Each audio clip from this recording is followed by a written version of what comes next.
Bonjour à toutes et à tous, bienvenue dans cette vidéo, une vidéo qui va être dédiée exclusivement à la création de SASU. Vous savez, la Société par Action Simplifiée Unipersonnelle.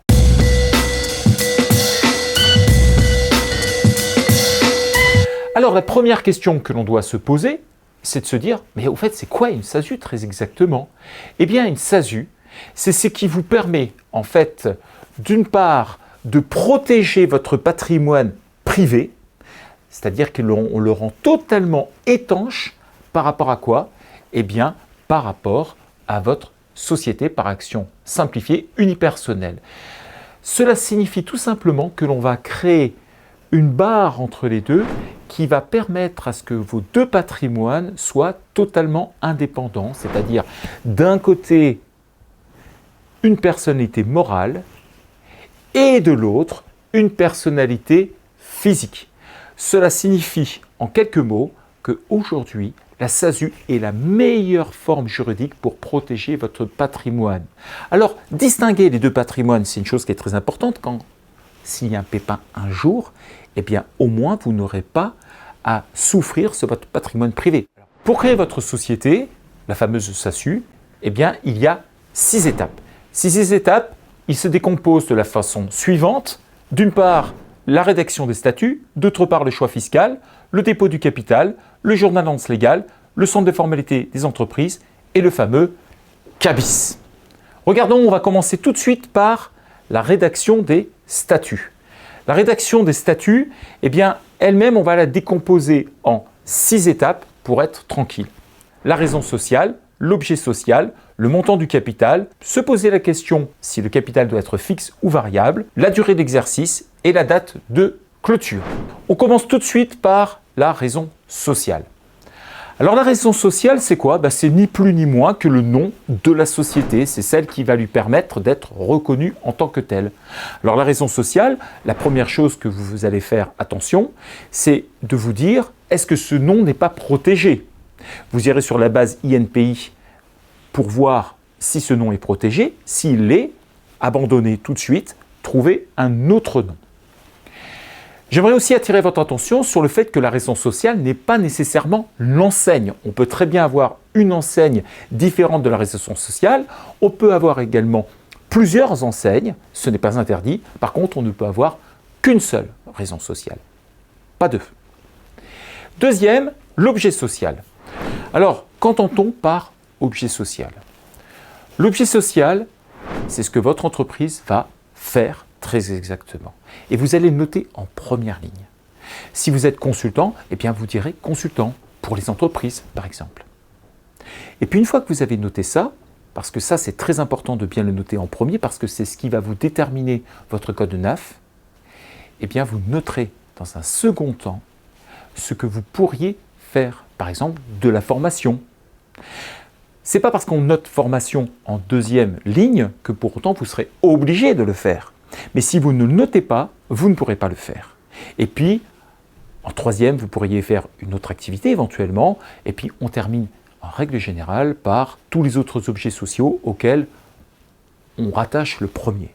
Et ça, je pense que c'est un point qui est très important. Vous pourrez rajouter aussi, éventuellement, si vous le souhaitez, de la gestion de la trésorerie ou de la gestion immobilière, notamment si vous voulez détenir des filiales ou si vous voulez notamment avoir des sociétés civiles immobilières. Bref, l'objet social est quelque chose de très important. L'autre étape maintenant, c'est le montant du capital. Alors ça, c'est toujours un très grand débat.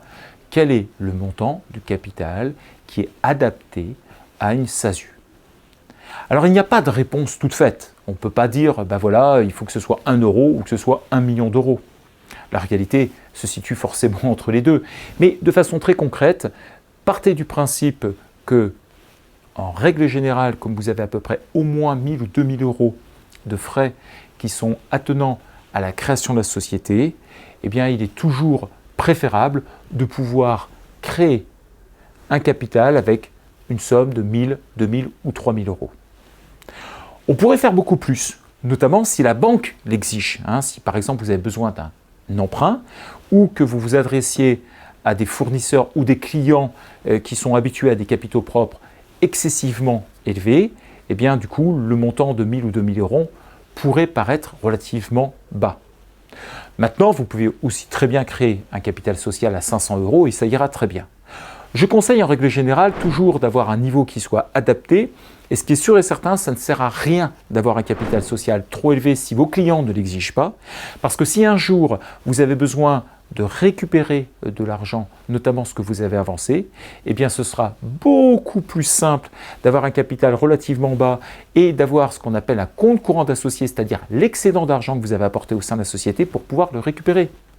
Parce que si vous l'avez mis en capital social, cet argent, vous ne pourrez pas récupérer. Si vous l'avez mis en compte courant, vous pourrez récupérer cette somme. Donc c'est pour ça que le capital social, essayez à ce qu'il ne soit pas trop élevé, à la condition que votre banquier ne l'exige pas ou que vos fournisseurs ou vos clients ne l'exigent pas également. L'autre question que l'on peut se poser, c'est est-ce que je dois avoir un capital fixe ou est-ce que je dois avoir un capital variable? Alors le capital fixe, c'est super simple à comprendre. Vous avez créé un capital à 5000 euros et si au bout de 2 ou 3 années, vous dites « Ah oui, tiens, j'aimerais augmenter mon capital social pour une certaine raison », eh bien vous serez obligé de remodifier vos statuts par le biais d'une assemblée générale extraordinaire, refaire une publication auprès de le journal d'annonce légale et recommencer toutes les formalités, ce qui coûte relativement cher et pire, ça coûte encore plus cher qu'une création de société. Le capital variable, c'est totalement différent. Le capital variable, eh bien, si vous avez 5000 euros, eh bien, c'est le capital plancher. Et jusqu'à 50 000, c'est-à-dire 10 fois la somme plancher, c'est le montant, ce qu'on appelle plafond, eh bien, vous pouvez tout simplement faire varier, faire évoluer votre capital sans avoir à modifier vos statuts. Il vous faudra par contre faire une assemblée générale extraordinaire pour faire augmenter le capital social, le faire évoluer et le faire varier. Maintenant, l'autre question qui va se poser, c'est tout simplement quelle est la durée de l'exercice social?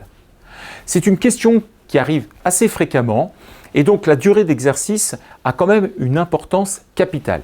Si vous avez une activité qui démarre et qui a tendance un peu, excusez-moi, à patiner, c'est-à-dire que les charges arrivent rapidement et les produits n'arrivent pas immédiatement, c'est-à-dire le chiffre d'affaires ne peut pas venir, je vous conseille de faire la durée de l'exercice la plus longue possible. Elle peut aller jusqu'à 24 mois pour un premier exercice. Bien évidemment, c'est que le premier exercice, c'est-à-dire que l'exercice suivant sera nécessairement de 12 mois. Alors pourquoi choisir une durée qui est supérieure? Eh bien tout simplement, comme je l'ai expliqué, si vous avez beaucoup de charges au début, eh bien vous allez pouvoir avoir le temps de vous rattraper grâce à du chiffre d'affaires qui va venir dans les mois et les mois futurs pour pouvoir réduire éventuellement votre perte et obtenir un bénéfice. Parce que la présentation du bilan a quelque chose de très important. Si vous avez une durée d'exercice suffisante pour vous rattraper, vous pourrez avoir le plaisir de présenter à votre banquier un bon bilan. Ça, c'est ce qui milite pour un exercice avec une durée très longue. Maintenant, on peut aussi envisager le contraire. Pourquoi?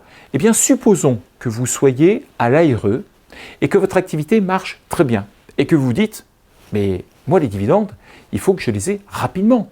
Dans ces cas-là, il est inutile de vouloir faire plus 24 mois ou 18 mois, on peut même raccourcir et se débrouiller pour faire un exercice très court avec un bénéfice qui soit conséquent et vous permettre de toucher des dividendes beaucoup plus rapidement. Et ça, je pense que c'est un point qui est quand même très important sur la durée de l'exercice. Alors je rappelle, jusqu'à 24 mois, mais par contre, on ne peut pas faire 2 fois un 31 décembre. Voilà, c'est juste ce qu'il fallait retenir. Mais là encore, une fois de plus, on sera là pour vous conseiller. Maintenant, je termine sur le point des statuts et plus spécialement sur la date de clôture. Cette date de clôture, elle fait couler beaucoup d'encre. Pourquoi? Parce que tout simplement, la plupart des personnes choisissent le 31 décembre. Or, assez paradoxalement, c'est la pire des dates qui puissent vous arriver.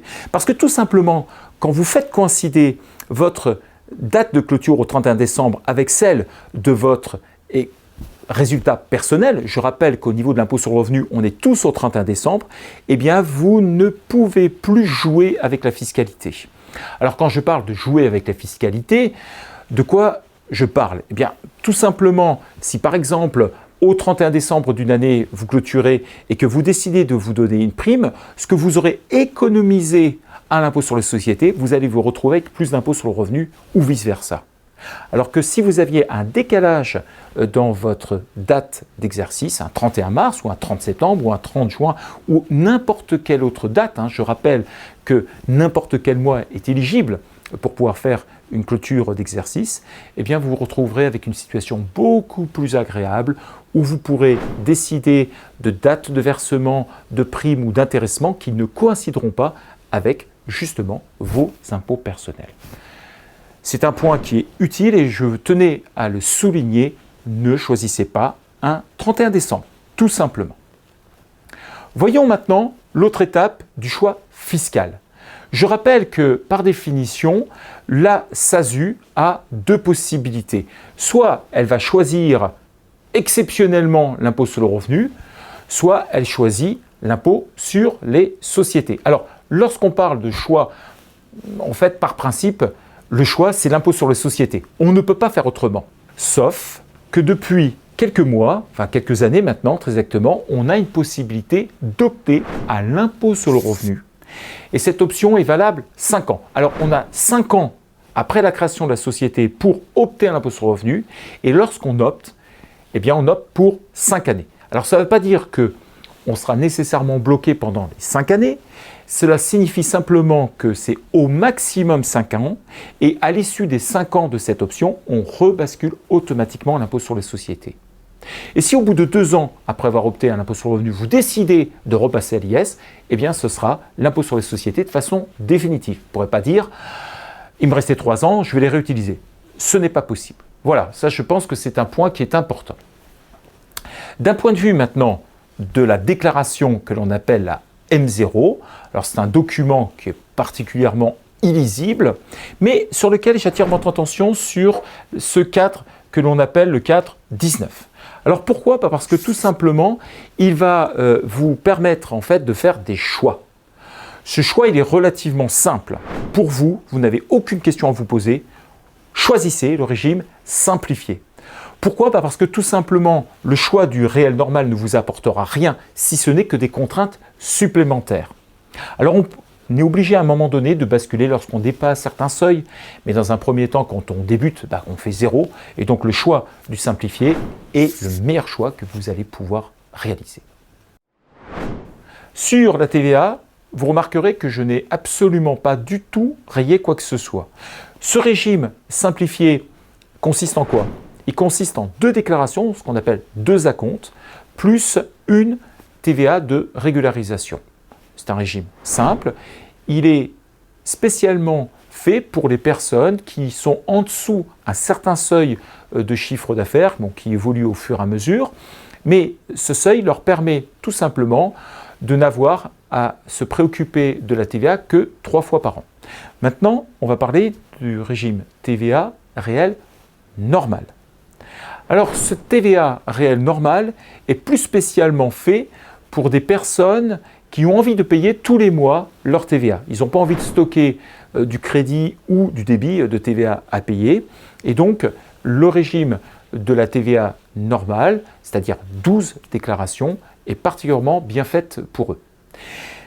Elle s'appliquera plus spécialement également aux personnes qui ont beaucoup de TVA à investir au début, c'est-à-dire qu'ils ont acheté de grosses immobilisations, ils ont besoin de se faire rembourser, et plutôt que d'être en régime réel simplifié où ils devront attendre de nombreux mois pour se faire rembourser, le régime réel normal est dans ces cas-là bien meilleur parce qu'elle va leur permettre rapidement de récupérer la TVA.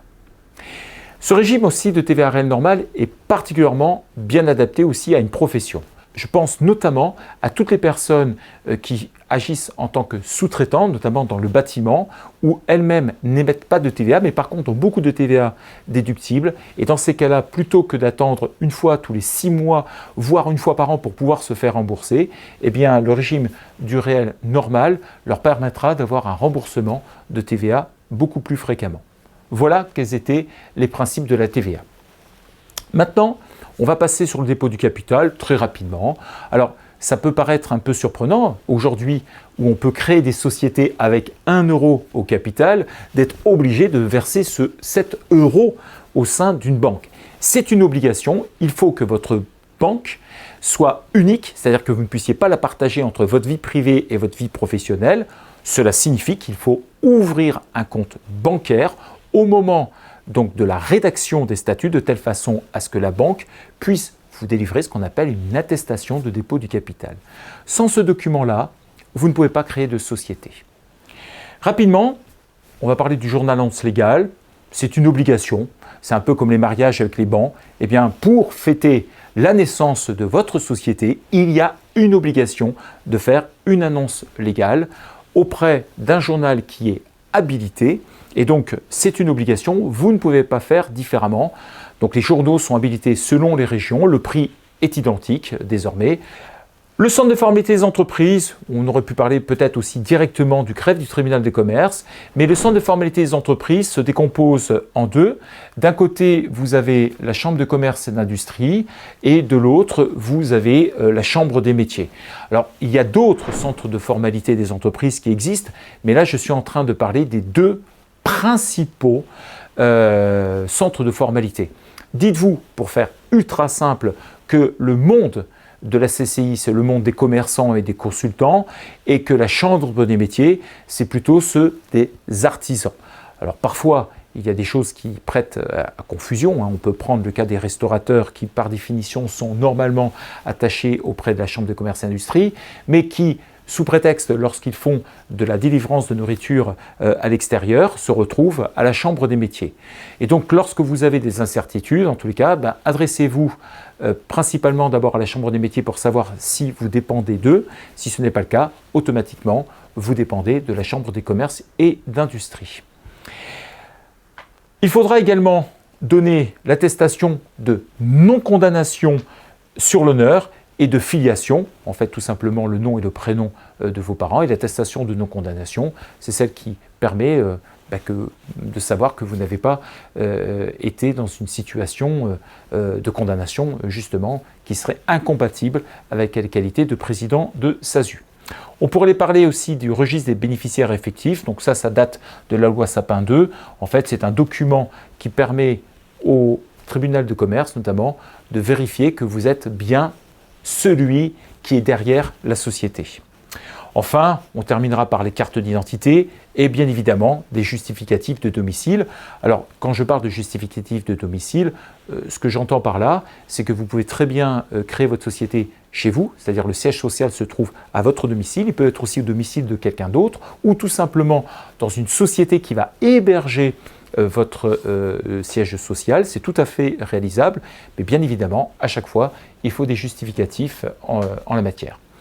Et puis on terminera par le fameux CABIS. Donc le CABIS, c'est un document qui se présente sous un format papier, du bleu et du blanc, et qui est une sorte de mélange de carte d'identité et de carte vitale, dans lequel vous allez retrouver absolument toutes les caractéristiques de votre société, que ce soit le montant du capital ou que ce soit le nom, mais également le numéro sirène de votre société. C'est un point qui est très important. Avec l'obtention du CABIS, vous avez enfin atteint l'objectif, celui de constituer votre société. Bon, vous l'aurez compris, c'est quand même quelque chose qui est relativement long, parfois un peu fastidieux, et ce que je vous propose, c'est de pouvoir vous aider. Dougs a une équipe pluridisciplinaire, dont notamment des juristes qui sont spécialisés en droit des sociétés pour pouvoir vous aider dans toutes les étapes. De façon très concrète, vous n'aurez à vous poser qu'une seule question, le nom de votre société. Pour le reste, on fera absolument tout. Je viens de terminer cette vidéo, je vous remercie pour votre participation et je vous dis à très bientôt. Au revoir.